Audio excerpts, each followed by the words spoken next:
Okay, hello everybody, be welcome. Thank you for coming. Thank you for joining to your class for today. Well, remember, as always, we are going to go at first for beginning the class to reading the versicle. And for this week, we go to Matthew 6:8. Please listen carefully. The Lord said to us, do not be like them, for your Father knows what you need before you ask him. One more time, do not be like them, for your Father knows what you need before you ask him.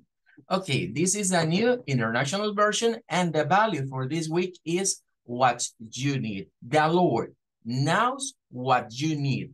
If you are in necessity, for example, for a miracle, or maybe for something wonderful in your life, well, God knows what you need. God knows what you need. Bueno, vamos a trabajar esta semana, ¿verdad? Con este versículo como lo presentábamos el día de ayer. Es un versículo que dice lo que necesitas. Para el día de hoy voy a mostrarles una página web muy buena que la vamos a estar usando para ir a revisar estos versículos. La página se llama Bible Hub. Ese es el nombre de la página, Bible Hub. Yo aquí ya tengo cargada, ¿verdad? La cita, pero es muy fácil de usar. Aquí solo clicamos, ¿verdad? Y escogemos el libro en el que tenemos interés. Y de este lado, pues, se escoge el capítulo, el chapter y el versículo. La ventaja de Bible Hub es que es una plataforma que, bueno, es multidiomas, pero aquí tengo cargada la versión en inglés. Y encontraremos muchas versiones o traducciones de la Biblia al inglés. Pueden ver, voy a ir bajando así rápidamente, ¿verdad? Todas estas que aparecen por acá son traducciones. Las que están aquí de este lado, al lado left, a la izquierda, todas estas son traducciones de la Biblia al inglés. Son diferentes versiones de la Biblia. Entonces, pueden ver que hay muchas. De hecho, hay más de las traducciones que se han hecho al español. En el inglés hay muchas más. Lo interesante de ir a ver estas traducciones es que nos permiten ver más que una traducción, una interpretación, porque debemos de recordar que un libro como la Biblia es un libro que sus textos originales, por ejemplo, el Old Testament, el Antiguo Testamento, escrito en Hebrew, en hebreo arameo, pero el New Testament, que es el caso de Matthew, está escrito en Greek, es decir, está escrito en griego koiné o griego antiguo que se le llama. Entonces, los originales son esos. A nosotros nos llegan versiones traducidas a nuestros idiomas, en el caso del español, pero también hay en el inglés. Una de las cosas más interesantes de la Biblia, dejando de lado el contexto que es un libro religioso, digamos, dejando de lado ese contexto, en términos literarios, la Biblia es uno de los libros más completos, porque tiene muchas figuras literarias, y no solo eso, sino que tiene muchos estilos o formas de escritura. Eh, Aparte de esto, debemos destacar el hecho de que es el libro más vendido a nivel del mundo, es el libro que más se regala a nivel del mundo, porque hay versiones gratuitas que nos regalan a veces de bolsillo, es el libro más traducido a la mayor parte de idiomas en el mundo, y pues eso lo hace como un referente, ¿verdad? Es decir, tener un libro que ha sido ampliamente estudiado, ampliamente traducido a la mayoría de lenguas que es modernas, digamos, en el mundo, pues lo vuelven un referente. Hemos estado leyendo en estas clases la New International Version o nueva versión internacional. Cabe destacar que de esta hay una en inglés y hay una en español. O sea, así se llama, nueva versión internacional en English y en Spanish. Pero hoy vamos a compararla brevemente con lo que es la New Living Translation. New Living Translation, que es la segunda que se encuentra por acá. Bien, en la New Living Translation quiero que le pongamos atención a lo siguiente. Hemos estado leyendo Do not be like them. Esto es lo que hemos estado leyendo. Do not be like them. Si la comparamos con la New Living Translation, es un poquito diferente porque dice don't be like them. Don't be like them. Y entonces rápidamente los que ya han estudiado inglés previamente o los que ya conocen un poco dirán, ah, en una está contractada el don't y en el otro no está contractado. Buena observación. Ahora la pregunta es why. ¿Por qué? Porque unos traductores o de estas casas que versionan la Biblia lo hacen sin contractar y otros con contracción. Bueno, cabe destacar que cuando se usa una contracción como don't, ya son contracciones reconocidas a nivel académico. Es decir, las academias de inglés nos dictan que don't contractado no es informal. Entonces, vamos a descartar la idea de que do not es formal y don't es informal, porque de hecho no es informal, es de lo más normal. Ese es el primer punto, pero ahora volvemos a la pregunta. Bueno, ¿y por qué la diferencia? Bueno, no es que la New Living Translation sea informal y que la otra sea más formal. Más bien, la New Living Translation es como en un inglés más contemporáneo o más actualizado. Entonces, lo normal en el inglés corriente o el inglés que se habla día a día es usar contracciones como don't. Don't be like them. Mucho más práctico de decir. Pero algunas casas traductoras, como este es un libro sacro, un libro sagrado, prefieren como guardar esa línea como de respeto al texto. Entonces, cuando se dice do not be like them, al no usar contracción, están tratando al texto o a la traducción con un poco de más pleitesía, un poco de un lenguaje un poco, digamos, más respetable en términos de lo que vendría siendo el uso de la gramática. Pero al final de cuentas es lo mismo, o sea, nos dice lo mismo. No hay mayor diferencia, solo que una contractada y otra sin contracción. Vamos a ver que muchas de las casas que hacen traducciones a la Biblia en inglés, cuando sucede este tipo de cosas, suelen no usar contracción para mantener como ese respeto o reverencia al texto sagrado. Pero solo es por eso. No significa que la otra es mala por usar contracciones. No tiene nada que ver. Luego tenemos Your Father Knows, es casi igual, pueden ver Your Father Knows What You Need, pero la New Living Translation a mí me encanta lo que dice, porque le agrega una palabra más, dice, For your father knows exactly what you need. O sea, ese término exactly es un adverbio que nos dice, porque tu padre sabe exactamente lo que necesitas. O sea, al punto. Él sabe qué es lo que tú necesitas. ¿Qué implica eso? ¿Por qué me gusta a mí mucho esa traducción?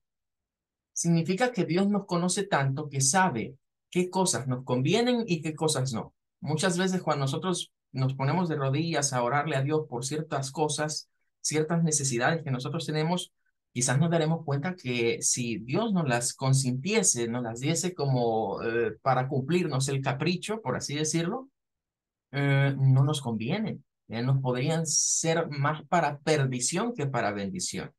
Entonces, imagínense a alguien le dice, Dios, yo quiero superarme, yo quiero obtener ganancias, quiero volverme rico, quiero tener dinero, quiero salir de la pobreza o de esa situación económica mala en la que me tengo. Podría ser una buena intención, podría ser que sea una necesidad, pero posiblemente Dios no le responda de una manera concreta, de una manera inmediata, puesto que quizás si usted tiene mucho dinero, lo que va a hacer es alejarse de él. Si no, no hubiese dicho el proverbista o el o como se le conoce acá en Latinoamérica, el predicador o el eclesiastés, es decir, Salomón, no nos hubiese dicho aquella famosa frase, ¿verdad? De que, bueno, Señor, mira, manténeme del pan necesario, no me des mucha riqueza, no sea que no sea que me olvide de ti, pero tampoco me dejes en la pobreza, que estando tan pobre te niegue y diga que no existís.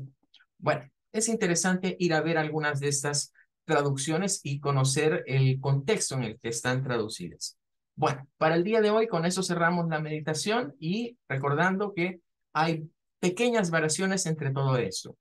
No hay que verlo o como que, bueno, y entonces ¿cuál es la correcta? Porque si fuésemos así, habría que aprender griego antiguo para poder leer la Biblia en su texto original. Lo que debemos de hacer es como ir rescatando esas joyitas que a veces algunas traducciones traen, como esta que dice exactly what you need, exactamente lo que necesitas, even before you ask him, aún antes de que se lo preguntes. Well, vamos a ver, vamos a pasar ahora al contenido de la Induction Class. Recordarán que el día de ayer estuvimos dando lo que vendría siendo la inducción. Ya explicábamos algunas cosas y hoy vamos a continuar con esta parte.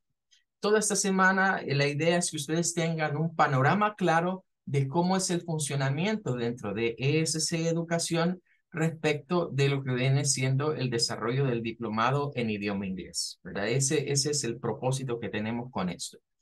Bien, vamos a ir entonces acá. Ayer hablamos del instructivo, ¿verdad? Dábamos algunos lineamientos. Considero que son reglas muy sencillas de seguir, no es nada complicado. Pero hoy se nos pide abordar lo que es el English Learning Plan. Dentro del diplomado en idioma inglés que usted está estudiando con nosotros, se encuentran tres niveles o three levels: Basic, Intermediate and Advanced. Son los tres niveles en los cuales está repartido, digamos, nuestro diplomado. Cada uno de estos se compone de 6 months, es decir, dura 6 meses, el nivel básico, el intermedio y el avanzado. Usted está finalizando el curso en 18 meses.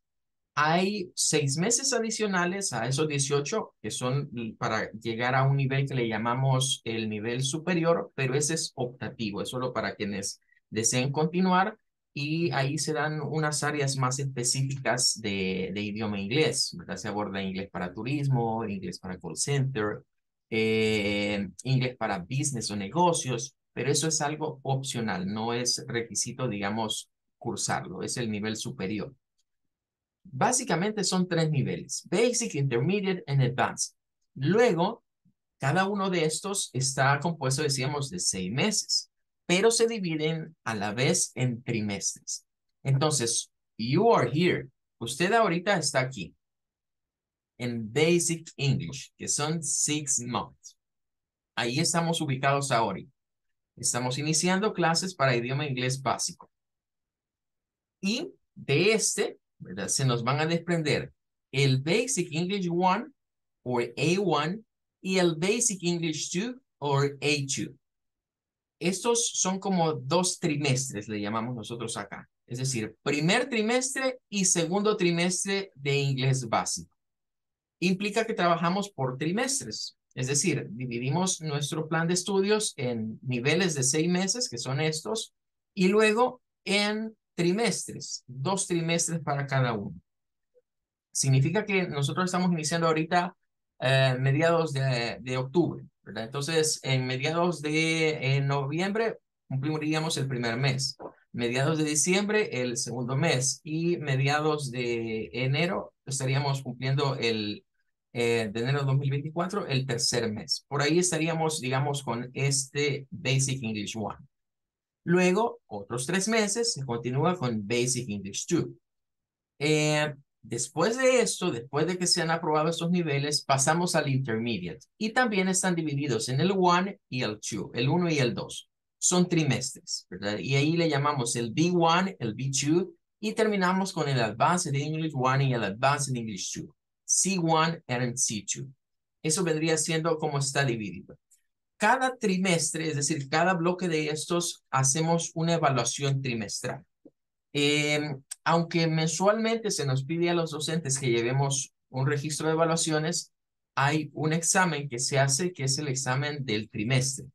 En ese examen, ¿verdad? Cuando se les programe, pues usted tiene que aprobarlo con un mínimo de 70 puntos, que equivale a 7.0, para poder pasar al siguiente nivel. Si no alcanza esa nota, pues tiene que repetir el nivel anterior, aunque depende, ¿verdad? Porque si se saca un 680, 690, por darles esa idea, hay un rango en el cual se les da una segunda oportunidad, ¿verdad? Para que usted vuelva a hacer la prueba y pues vea si supera el techo, digamos, del 7, ¿verdad? O de los 70 puntos. Pero eso va a ser hasta el final de los 3 meses, ¿verdad? Así vamos a estar trabajando. En todos los trimestres existe esa evaluación, es decir, vamos a manejar 2 tipos de evaluaciones: evaluaciones mensuales y evaluaciones trimestrales. Eso debemos tomar en cuenta, que vamos a irlo cubriendo a medida avancemos. Bien, eso es básicamente el plan de estudios con nosotros y así está compuesto. Ahora, en cuanto a las evaluations, tenemos que hablar la parte evaluativa. Me voy a concentrar ahorita en la evaluación mensual, porque la trimestral, pues hasta que llegue su momento vamos a extendernos. Aquí no se habla de un monthly virtual test. Yo le he puesto activities en esta parte. Se nos pide dentro de la escuela que mensualmente les hagamos una evaluación. Ahora, en mi caso, pues, bueno, con los docentes acá de la escuela hemos acordado el hecho de que no queremos seguir haciendo exámenes tipo pruebas objetivas. De hecho, el examen trimestral es más una prueba objetiva. Nosotros tenemos este rango, digamos, para jugar con las notas de ustedes o para ir viendo cómo vamos a ir dando ciertos porcentajes. Ahí dice test, pero es activities, es decir, ese 40% van a ser actividades evaluadas. Las actividades evaluadas las dejo aquí en la clase. O sea, usted va a participar con una actividad evaluada aquí en la clase. Para que tengan más o menos una idea, en ese nivel básico nos toca cubrir presentaciones personales o introducing myself, presentarme con otros. Entonces, una de esas va a ser una de estas actividades. A veces el hecho de pronunciar un vocabulario o de participar en términos de una evaluación va a marcar ese 40%, ese 40%. Normalmente esto lo hacemos los Fridays, es decir, los días viernes suelo dejar una vez al mes alguna de estas actividades para que al estar conectados yo tomo nota y saco ahí, digamos, ese 40%. Luego van a ver homeworks, voy a ir dejando tareas. A veces van a resolver ejercicios, a veces me van a mandar unos audios, es decir, diversas cosas. Y el otro 30% es su participación en clases. A veces hacemos preguntas en medio de clases y eso también lo tomo en cuenta. Bien, en total de esto yo tengo un 100%, un 100% al sumar estas actividades. Y esto me sirve a mí porque a mí me piden de parte de la administración académica de la escuela que mensualmente entregue una nota. Bien, mensualmente entregue una nota. Ahora, dentro de la participación en clases, yo divido ese 30% y tomo un porcentaje, ¿verdad?, para lo que vendría siendo la asistencia. Entonces, si usted está presente en la clase, pues yo le voy marcando. Si por algún motivo no puede asistir a la clase, tiene algún tipo de problemas, envía un mensaje explicándome qué sucedió para yo tomarle, no marcarle, mejor dicho, una inasistencia y marcarle que tuvo un permiso. Entonces, eso sí quisiera solicitarles, pues, para que lo tomen en cuenta.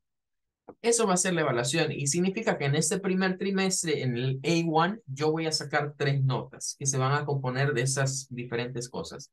Actividades programadas, tareas y participaciones en clase, que significa, mire, quiero que repita eso conmigo o vamos a trabajar todos y usted tiene que participar y un breve porcentaje de eso también para las asistencias a las clases virtuales.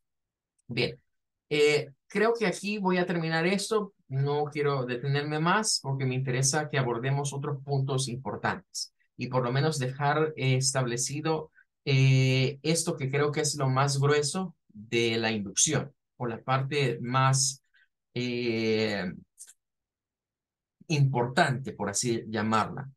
Bueno, vamos a hablar de methodology, teaching and learning process. Vamos a hablar de metodología. Vamos a hablar de proceso de enseñanza-aprendizaje, teaching and learning process. And, bueno, en primer lugar, vamos a ir a ver las 4 skills in English.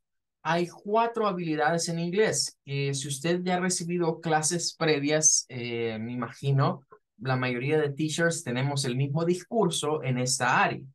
Y es el mismo discurso porque los libros de preparación, digamos, a nivel de docencia en inglés, es lo que nos enseñan. Entonces, tenemos 4 skills in English, o 4 habilidades que el estudiante debe desarrollar para aprender el idioma inglés. Y dicho sea de paso, no solo es para el inglés, es para cualquier idioma. De hecho, si usted lo piensa de esta manera, usted ya adquirió estas 4 habilidades cuando aprendió a hablar español desde pequeño. Entonces, estas 4 skills son universales para cualquier idioma y van como en etapas. Es decir, primero se da una, luego la otra y hay dos que vienen casi que en par, vienen casi que juntas. Son como uña y mugre. Pero bien, ¿a qué nos estamos refiriendo en este caso? Lo primero que usted desarrolla desde que viene a este mundo es la habilidad de listening, escuchar. Dios nos dio dos oídos a través de los cuales podemos escuchar. Y por eso incluso a los bebés, ¿verdad? La mayoría de pediatras sugieren que se le ponga música de Baby Mozart, le llaman ellos, para estimular a los niños desde pequeños su cerebro al escuchar cosas. O le dicen a las madres, mire, háblenle a la pancita, ¿verdad? Háblenle ahí a su niño. Al padre también le dicen, mire, comuníquese con el bebé desde que se está desarrollando, porque es algo que los seres humanos traemos ya desde que somos, digamos, formados en el vientre de nuestras madres, la capacidad de escuchar. Entonces, cuando estamos pequeños, comenzamos a despertar eso. Viene el listening. Escuchamos a nuestros padres, a los que nos rodean, los sonidos nos atraen. Es una habilidad. Tenemos que aprender a escuchar y reconocer los vocablos y las palabras que nos dicen. Luego vamos a la siguiente, que es el speaking. Después de este proceso se nos comienza a decir cuando estamos pequeños, vaya, repita tal cosa. Y el niño o las niñas vienen y repetimos las cosas cuando estamos pequeños, nos equivocamos y eso causa gracia a los mayores, ¿ya? Pero después de un tiempo ya no, después de un tiempo causa pena. Si un niño no ha aprendido a hablar bien en su etapa de desarrollo, significa que hay problemas de lenguaje, hay que llevarlo a terapias o cosas por el estilo. Entonces viene, después de desarrollar, entender el idioma, listening, escucharlo, viene el speaking, tratar de imitar a nuestros padres, por lo general, a nuestros familiares, nuestros cercanos, los maestros, a las personas para comunicarnos. Ya viene el desarrollo del habla. Son las cosas que comienzan. Y luego vienen los que les digo que van casi que en pares, que es el reading y el writing, que por lo general esto se adquiere ya en el proceso de escolarización, cuando los niños comienzan a ir ya al kinder, se les comienza a entrenar en lo que aquí en nuestro país le llamamos, lamentablemente, le llamamos preparatoria, el área de kindergarten, del jardín de niños, comienza a dárseles esto un poco. Pero ya, ¿verdad? Llegando al primer grado, pues esto ya debe desarrollarse en ellos. Tanto la capacidad de leer el idioma, el reading, como la capacidad del writing. Bueno, como nosotros ya tenemos un idioma base, estas habilidades ya las hemos desarrollado en español y se supone, o podríamos partir del supuesto que si ya desarrollamos estas habilidades en español, no nos costaría desarrollarlas en otro idioma. El problema es cuando queremos utilizar los vocablos, los sonidos y otras cosas más del español en el inglés. Ahí es donde vamos a encontrar un tropiezo. Por ello debemos de trabajar áreas que nos ayuden a entender mejor cómo es que el idioma inglés se adquiere cuando una persona está pequeña, que esos son los native speakers o los hablantes nativos del idioma.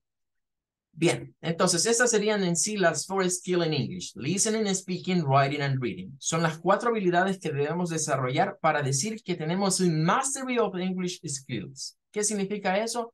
Tener la habilidad desarrollada de un idioma, ¿verdad? Algunos memes andan por ahí, ¿verdad? De que ponen esos dibujitos que se ven bien hechos al principio, ¿verdad? Y dice alguien, mis habilidades cuando escucho inglés.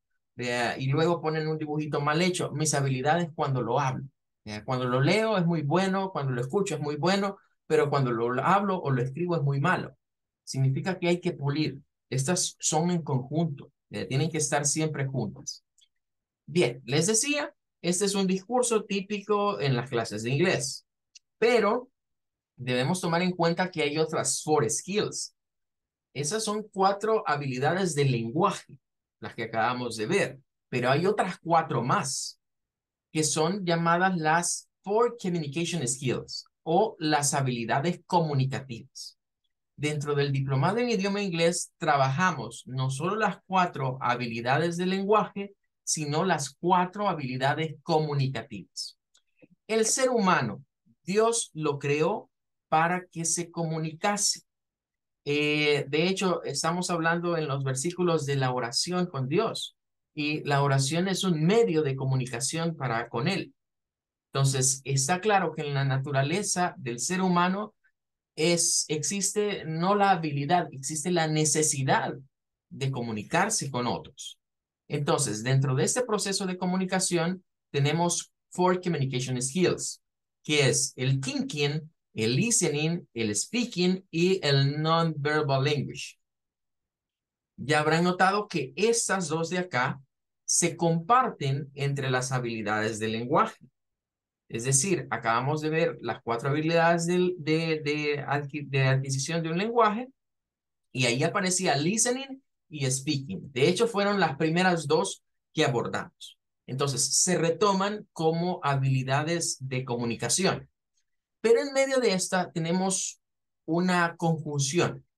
Y aquí es más o menos el proceso de comunicación que tenemos nosotros. En pedagogía se le llama la educomunicación. ¿Qué es la educomunicación? Es precisamente la comunicación que me permite aprender o que estimula a mi cerebro a adquirir conocimientos. Entonces, tenemos listening. Nosotros primero debemos de escuchar. Eso es lo básico, escuchar. Si usted está hablando, no entiende lo que otro dice. Tiene primero que escuchar. Por eso aquel refrán de Dios nos dio dos oídos para oír más y una lengua, una boca para hablar menos. Entonces, debemos escuchar primero. Cuando hemos procesado algo, cuando aquí ha entrado algo a nuestro canal auditivo, eso estimula nuestro cerebro y viene el thinking, viene el pensamiento, vienen las reacciones, viene, digamos, una respuesta al estímulo que recibimos a través del listening. Cuando ya hemos procesado eso, esas respuestas se pueden canalizar de dos formas. Puede ser a través del speaking, o sea, del habla, comunicar lo que sentí, lo que pienso, lo que me generó ese estímulo. Y viene una parte non-verbal language, el lenguaje no verbal. Es decir, nosotros nos comunicamos también en silencio. Hay cosas que podemos transmitir información a otras personas de lo que sentimos con nuestra face, con nuestros, digamos, con nuestras con no, la posición de nuestro rostro, de nuestros ojos, nuestra mirada, nuestras manos, los ademanes, la forma en la que está, digamos, en la que nos paramos, ¿verdad? Incluso eso, eh, es non-verbal language, es lenguaje no verbal y también nos habla. ¿Verdad? Porque yo puedo decir, por ejemplo, alguien me dice, ¿estás enojado? Y le digo, no, el lenguaje no verbal está diciendo otra cosa. Entonces, nos comunicamos no solo a través de nuestra voz, de nuestro speaking, sino también a través del non-verbal language. Y eso es muy útil para aprender un second language, un segundo idioma, ya que nos podemos dar a entender mucho mejor. Bien. Ahora, veamos esta situación. Esto, la communication skills, cumple con la llamada o el llamado principio de acción-reacción de Isaac Newton. Bien. ¿Cómo así? Es que la física se aplica acá. Newton lo planteó, bueno, toda fuerza que se ejerce eh, va a tener una acción y va a generar una reacción. Bueno, eso sucede en el proceso de comunicación. La fuerza que se ejerce aquí es lo que escuchamos. Nosotros escuchamos cosas, a diario consumimos en redes sociales, en videos, en YouTube, consumimos cosas, escuchamos y vemos también. Aquí no está la parte de ver, pero escuchamos mucho. Y todo lo que escuchamos genera una reacción, porque nuestro cerebro lo procesa y reacciona a eso. ¿Y dónde se ve la reacción? En lo que decimos, lo que hablamos o en lo que no hablamos. Entonces es importante saber que para la comunicación vamos a establecer lo que son estas four skills y vamos a desarrollarlas. Es decir, por ejemplo, si yo le digo a usted, hey, yeah, yeah, estoy diciendo que sí. Quizás no ven el caso, pero en inglés los norteamericanos usan menos yes y usan más yeah. Para que alguien le afirme algo, no es tanto yes. Yo creo que aquí en nuestro país se nos ha metido lo del yes por ese yogur, ¿verdad? Y los anuncios de ese yogur. Y pensamos que todos dicen yes, yes. No, la mayoría de los norteamericanos para decir que sí, dicen yeah, pero suelen asentir. Suelen, yeah, yeah, that's great. Eso está muy bueno. Hey, it's bad. It's not good. That's not good. Lo que hacemos con nuestro rostro, nuestras expresiones faciales, nuestros ademanes, e incluso, ¿verdad? Ponernos, por ejemplo, así, hey, I'm sad. Estoy triste. Yeah. Hey, you're looking good. Te ves muy bien. Son cosas que el ser humano tiene intrínsecas en su naturaleza. Somos seres que respondemos a estímulos, estímulos naturales. Los sentidos, the five senses, los cinco sentidos, precisamente tienen que ver con captar un estímulo que se nos da. Los sentidos nos funcionan como receptores y luego viene una respuesta. Viene una respuesta. Emitimos una respuesta. Cuando vemos los procesos de comunicaciones, normalmente hablamos de un emisor, un canal y un receptor. Esos mismos procesos de comunicación se aplican al lenguaje. Cuando nos comunicamos con cualquier persona, en un momento hacemos las veces del receptor. Hay un canal a través del cual se nos da el mensaje. Tradicionalmente es el lenguaje, el hablar. Pero hoy podemos recibir muchas comunicaciones a través de internet, a través de el phone, de wherever. Y luego nos convertimos y el proceso se invierte, porque cuando ya fuimos emisores, después nos vamos a convertir en receptores y viceversa. Si a mí me llegó un mensaje y yo soy el receptor, yo respondo a ese mensaje y me convierto ahora en emisor.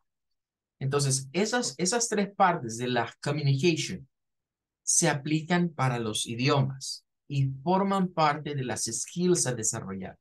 No solo se trata de entender el idioma, de escucharlo, de hablarlo, de leerlo, de escribirlo. Se trata de poder comunicarme con él, de hacer uso de él.